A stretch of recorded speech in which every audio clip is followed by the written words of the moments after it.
주시옵소서. 감사드리며 예수님의 이름으로 기도합니다. 아멘. 오늘 함께 나눌 하나님의 말씀은 사사기 2장 11절부터 19절까지의 말씀입니다. 사사기 2장 11절부터 19절까지의 말씀, 저와 여러분이 한 절씩 교독하여 읽도록 하겠습니다.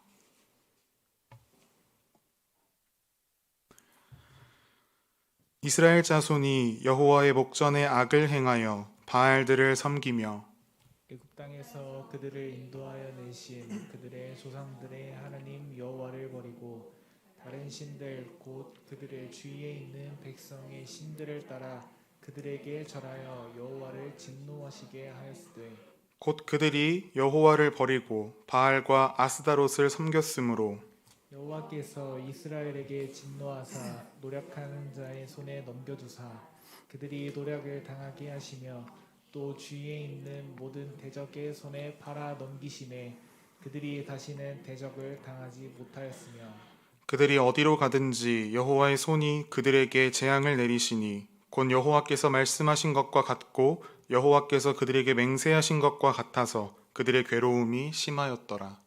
여호와께서 사사들을 세우사 노력자의 손에서 그들을 구원하게 하셨으나 그들이 그 사사들에게도 순종하지 아니하고 오히려 다른 신들을 따라가 음행하며 그들에게 절하고 여호와의 명령을 순종하던 그들의 조상들이 행하던 길에서 속히 치우쳐 떠나서 그와 같이 행하지 아니하였더라. 여호와께서 그들을 위하여 사사들을 세우실 때에는 그 사사와 함께 하셨고 그 사사가 산 날 동안에는 여호와께서 그들을 대적의 손에서 구원하셨으니 이는 그들이 대적에게 압박과 괴롭게 함을 받아 슬피 부르짖음으로 여호와께서 뜻을 돌이키셨음이거늘. 그 사사가 죽은 후에는 그들이 돌이켜 그들의 조상들보다 더욱 타락하여 다른 신들을 따라 섬기며 그들에게 절하고 그들의 행위와 패역한 길을 그치지 아니하였으므로. 아멘.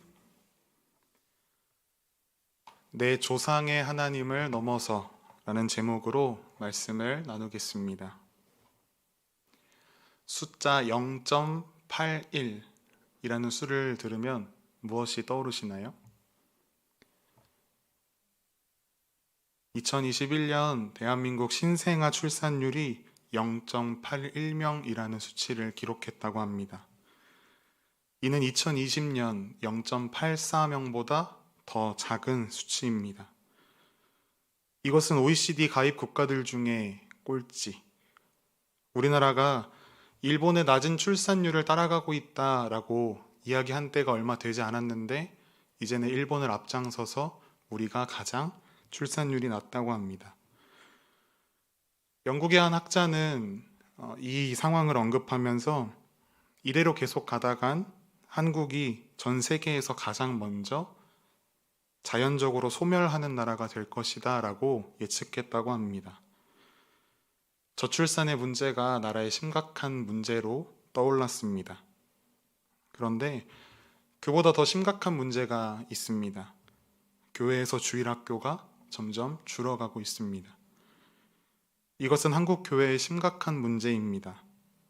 나라의 저출산 문제는 그 해에 태어난 신생아의 수만 헤아려서 줄었는지 늘었는지를 파악합니다.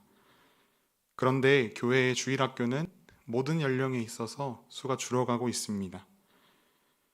한국의 주일학교가 무너져 간다라는 이야기는 코로나 전부터 나오던 이야기였습니다. 그런데 코로나로 인해 한국의 주일학교가 직격탄을 맞았습니다. 주일학교 감소에 가속이 붙기 시작했습니다. 이번 코로나로 인해서 무려 주일학교가 28%나 감소했다고 합니다. 코로나 이전에는 부모님들이 어떻게든 등짝을 때려서라도 깨워서 교회에 보냈습니다. 선생님들이 집으로 찾아와서 문을 두들기며 자녀 세수만 시키고 끌고 나가는 것들도 많이 보았습니다. 그런데 그렇게 교회에 데려다 놓았다고 우리가 안심할 수 있었습니까? 그렇지 않습니다. 아이들이 예배에 집중하지 못합니다. 선생님들이 눈치를 줘야 간신히 예배드립니다. 휴대폰을 압수해야 그나마 앞에 있는 목사님을 쳐다봅니다. 그런데 그러고 나서 그 다음 주에 교회를 안 나옵니다. 왜? 내 핸드폰을 뺏었기 때문에. 그랬던 주일학교 아이들이 코로나가 터지고 어떻게 집에서 혼자 자리를 정돈하고 하나님께 예배할 수 있었겠습니까? 굉장히 어려웠을 것입니다. 그렇게 낮은 수준의 믿음을 가진 주일학교 아이들이 중학교, 고등학교를 거쳐가면서 하나둘씩 얼굴이 보이지 않습니다. 20살이 되면 그나마 부모님께 이끌려 교회에 나오던 아이들마저 얼굴을 감춰버립니다. 대체 무엇이 한국의 다음 세대를 이렇게 만든 것일까요? 왜 점점 학년이 올라갈수록 신앙이 깊어지는 것이 아니라 교회를 떠나는 것입니까? 오늘 우리가 함께 읽은 본문은 사사기입니다. 그 중에서도 사사기의 서론에 해당하는 내용입니다. 이스라엘 백성들이 애굽을 떠나 가나안으로 향합니다. 그들은 40년간의 광야 생활을 마치고 가나안 땅에 입성하게 되었습니다. 하지만 가나안 땅에 도착했다고 해서 끝나지 않았습니다. 가나안 정착 전쟁은 총 3단계에 걸쳐서 진행되었습니다. 1단계는 이스라엘 전체 지파가 연합해서 가나안의 거점을 확보하는 것. 2단계는 이스라엘 각 지파에게 땅을 분배하는 것. 그리고 3단계는 각 지파별 책임하에 분배된 땅을 정복하고 그곳에 정착하는 것이었습니다. 이스라엘의 두 번째 지도자였던 여호수아는 이 1단계와 2단계를 성공적으로 완수하고 3단계를 다음 세대에게 과업으로 남기고 죽었습니다. 여호와 하나님께서는 이스라엘 백성들에게 너희가 내 말에 순종하기만 하면 내가 반드시 가나안 땅에서 남아있는 자들을 쫓아내고 그 땅을 너희에게 기업으로 줄게 라고 말씀하셨습니다. 그렇기 때문에 여호수아 이후에 다음 세대 이스라엘 백성들은 여호와 하나님의 약속을 믿고 순종함으로 그들에게 맡겨진 3단계 과업을 수행하기만 하면 되었습니다. 그런데 그들이 어떻게 되었습니까? 여호수아서 뒤에 이어지는 사사기에 등장하는 이스라엘의 모습은 하나님께서 약속하신 땅 가나안에 정착해서 축복을 누리고 있는 밝은 광경이 아니라 극도로 혼란스럽고 부패한 모습으로 등장합니다. 그들이 그렇게 된 근본적인 이유가 있습니다. 오늘 본문 11절부터 13절까지의 말씀을 우리가 앞을 보고 함께 읽으시겠습니다. 시작. 이스라엘 자손이 여호와의 목전에 악을 행하여 바알들을 섬기며 애굽 땅에서 그들을 인도하여 내신 그들의 조상들의 하나님 여호와를 버리고 다른 신들 곧 그들의 주위에 있는 백성의 신들을 따라 그들에게 절하여 여호와를 진노하게 하였으되 곧 그들이 여호와를 버리고 바알과 아스다롯을 섬겼으므로. 이스라엘 백성들이 이 다된 밥에 죄를 뿌려버리게 된 이유는 여호와 하나님의 명령을 저버린 그들의 불순종 때문이었습니다. 하나님께서 그들에게 명령하신 것이 무엇입니까? 어렵지 않았습니다. 그렇게 어려운 미션을 주시지 않았다는 것입니다. 여호수아 23장 5절과 6절 말씀을 보면 이렇게 기록합니다. 너희의 하나님 여호와 그가 너희 앞에서 그들을 쫓아내사 너희 목전에서 그들을 떠나게 하시리니 너희의 하나님 여호와께서 너희에게 말씀하신 대로 너희가 그 땅을 차지할 것이라. 그러므로 너희는 크게 힘써 모세의 율법책에 기록된 것을 다 지켜 행하라. 그것을 떠나 우로나 좌로나 치우치지 말라. 이처럼 하나님의 말씀대로 살기만 하면, 하나님의 말씀에 순종하면 그 땅을 주겠다고 하셨음에도 불구하고 이스라엘 백성들은 그 명령에 불순종합니다. 가나안을 진멸하라 라고 하는 하나님의 말씀에 일부를 남겨놓습니다. 남겨둔 이들과 결혼하게 되었습니다. 결혼하게 되니 자연스럽게 가나안의 이방 문화가 이 이스라엘 백성들 안으로 들어오게 되었습니다. 결국 여호와 하나님을 버리고 바알을 숭배하는 지경까지 그들이 이르게 되었습니다. 그러나 하나님께서는 그렇다고 당신의 백성들을 버리시지 않으셨습니다.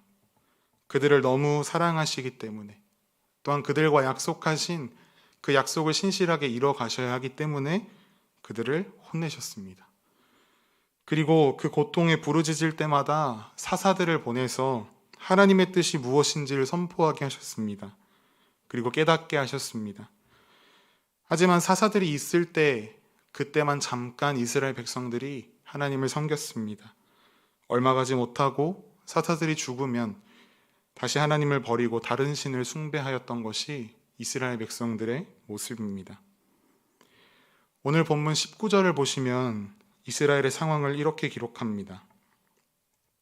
그들의 조상들보다 더욱 타락하여 다른 신들을 따라 섬기며 그들에게 절하고 그들의 행위와 패역한 길을 그치지 아니하였으므로. 이 사사기서 안에서 이 사이클이 7번 반복됩니다. 반복을 거듭할수록 이스라엘의 타락은 더욱 깊어져 가고 그들의 죄악은 더욱 악랄해져만 갔습니다. 사사기서의 저자는 그런 이스라엘 백성들의 행동을 사사기 속에서 여러 번 이렇게 표현합니다. 여러분도 많이 들어보셨을 것입니다.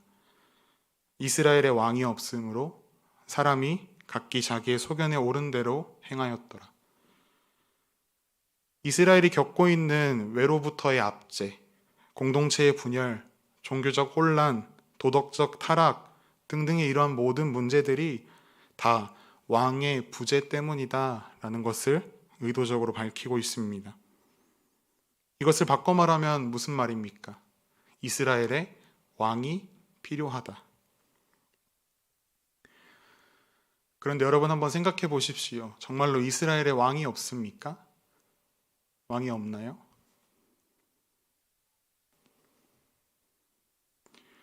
여호와 하나님이 바로 이스라엘의 왕이 되십니다.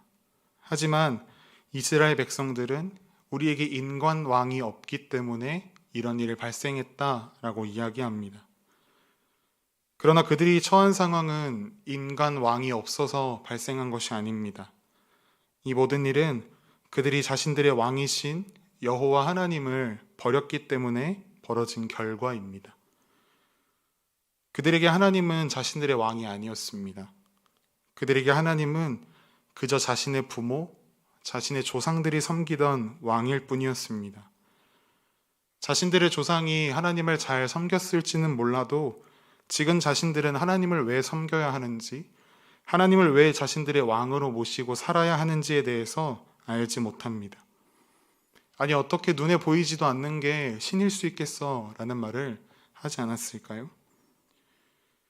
그래서 다른 사람들처럼, 다른 나라들처럼 인간 왕을 세우자고 이야기합니다.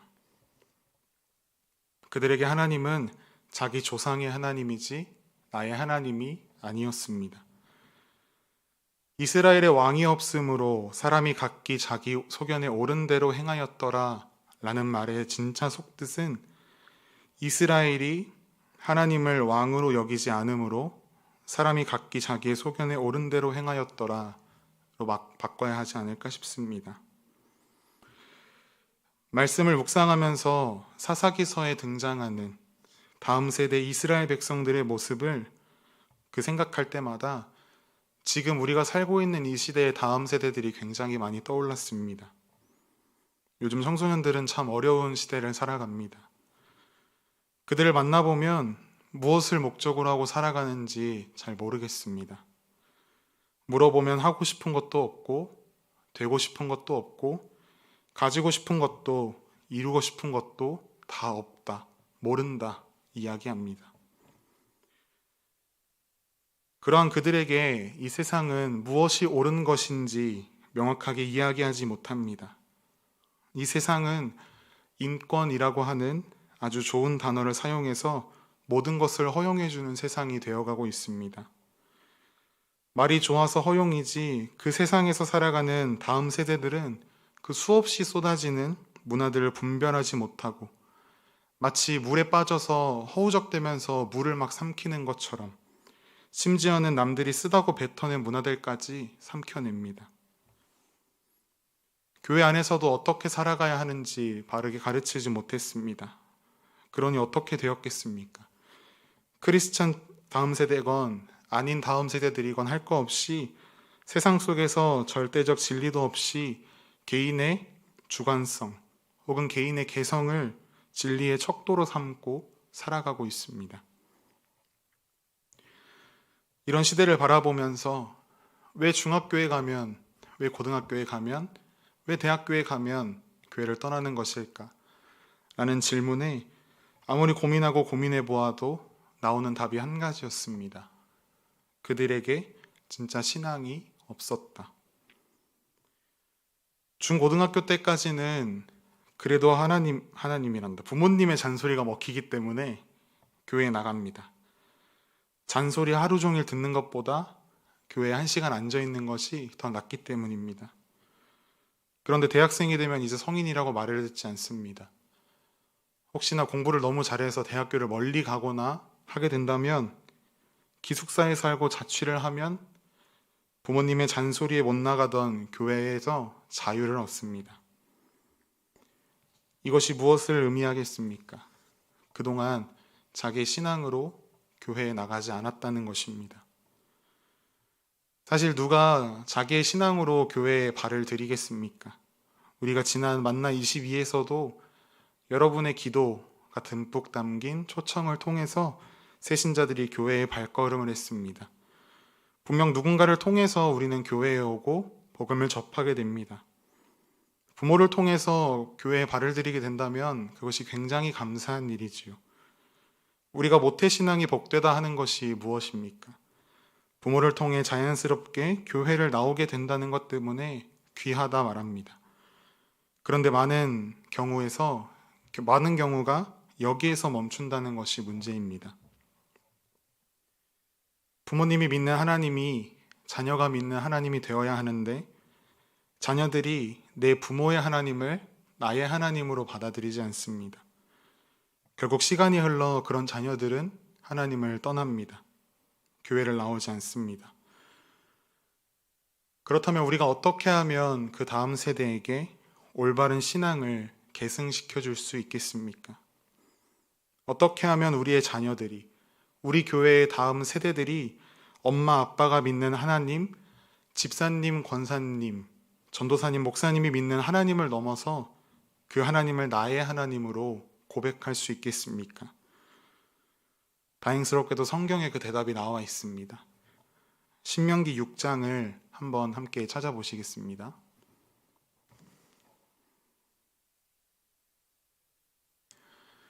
신명기 6장 5절부터 9절 말씀입니다.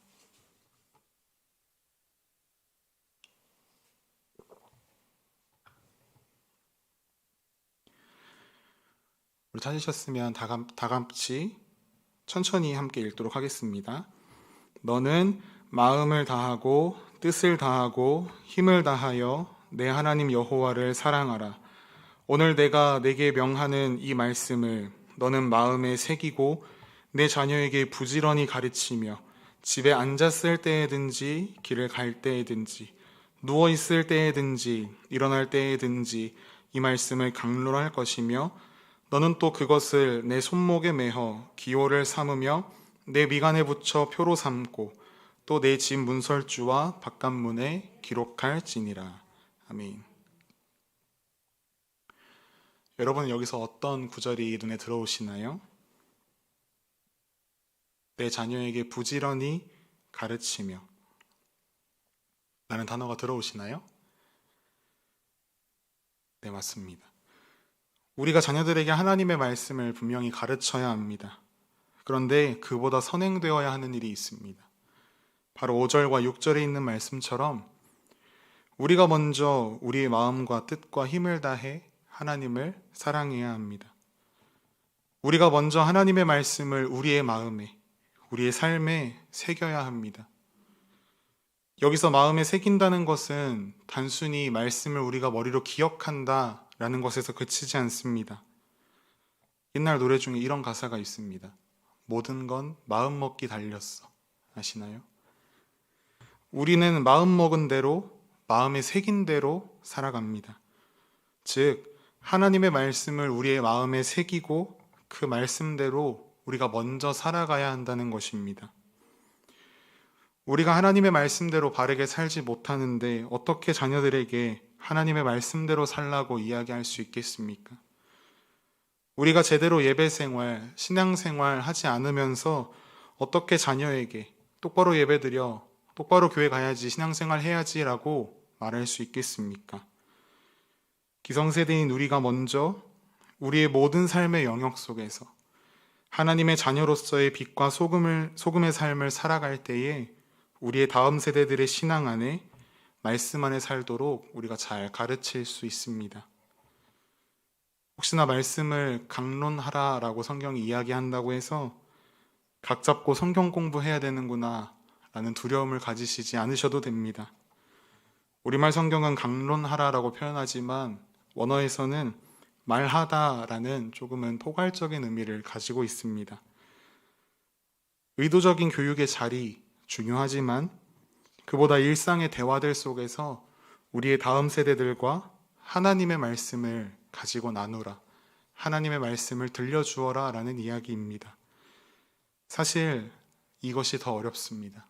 그러나 우리 모두가 반드시 해내야 할 일인 줄 믿습니다.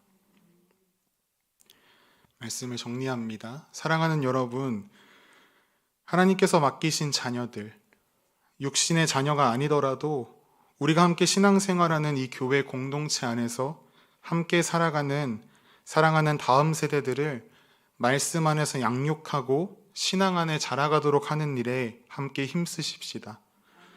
21세기의 사사기가 이 땅 가운데 발생하지 않도록 열심을 다해 우리 다음 세대에게 신앙으로 키워가십시다.